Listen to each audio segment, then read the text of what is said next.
My name is Grace. I am 74 years old, and on the day meant to honor mothers, my own daughter shattered me in front of everyone I loved. That Sunday morning, I woke up early, the way I always did. The sun was soft, warm, kind, as if it didn't know what was waiting for me. I stood in front of my mirror for a long time, smoothing my hair, adjusting my favorite green dress. It wasn't expensive, but it made me feel elegant, seen, still human. I held a small bouquet of flowers in my hands, daisies for the kids, chocolates wrapped carefully in a bag. I whispered to myself, "Today will be a good day, Grace." I truly believed that. When I arrived at my daughter Danielle's house, the front door flew open before I could knock. "Grandma Grace!" my youngest grandchild shouted, running straight into my legs. That hug filled a part of my heart I didn't even know was empty. For a moment, everything felt right. Michael, my son-in-law, barely looked at me, just a stiff nod. Danielle came out of the kitchen, wiping her hands on a towel, smiling, but her smile didn't reach her eyes. "Mom, you made it! We have a little surprise for you today." A surprise. Those words made my heart flutter like a foolish girl. I sat down on the sofa, the kids gathered around my feet. Danielle reached into her purse and pulled out a pink card decorated with crayon flowers. "It's from all of us," she said. "Read it out loud, Mom, so everyone can hear." My hands trembled slightly as I opened it. I remember thinking how sweet the drawings were, how thoughtful. I cleared my throat and began. "Roses are red, violets are blue." My voice broke. The next words slammed into me like fists. "You are a heavy burden. No one wants you here. Your time has passed. It's time for you to go." For 3 seconds, the room was silent. Then Michael laughed. A loud, cruel laugh. Danielle covered her mouth, but I could see her shoulders shaking. Even the children began to giggle, not understanding, only copying the adults. "Did you see your face, Mom?" Danielle said, laughing harder. "You should have taken a picture, Michael." My heart didn't break, it collapsed. The card slipped from my hands and fell to the floor. Tears rolled down my cheeks, slow and helpless. "It's just a joke," Danielle said.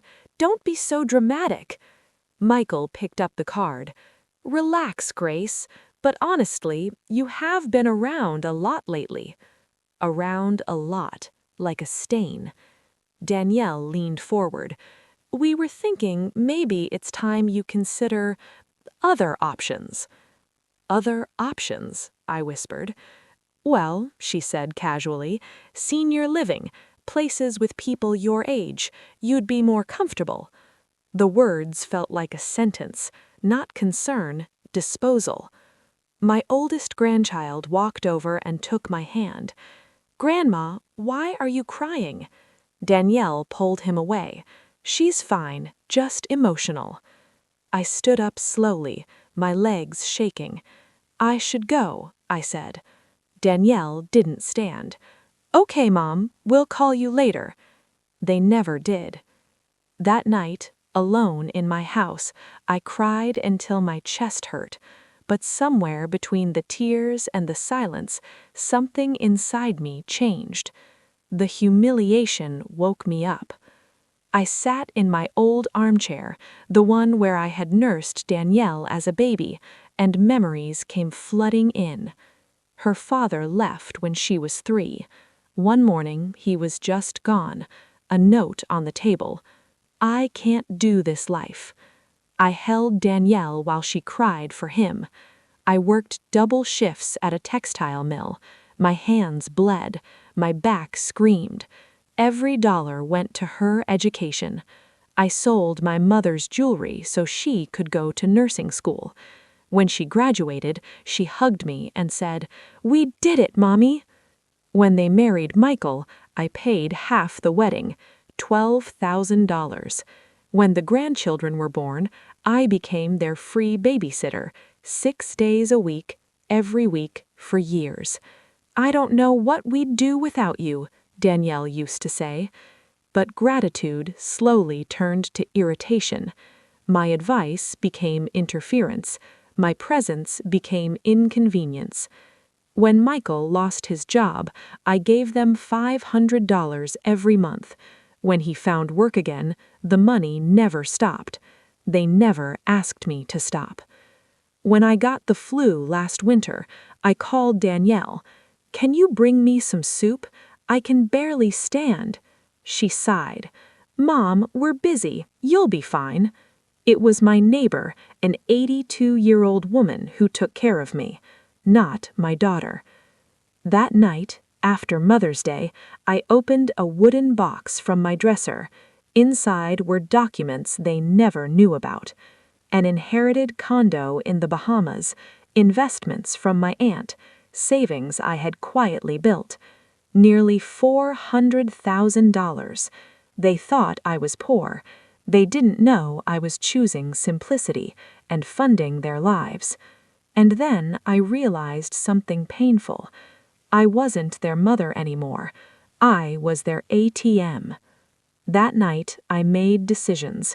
I canceled the monthly transfers, closed joint accounts, changed my will.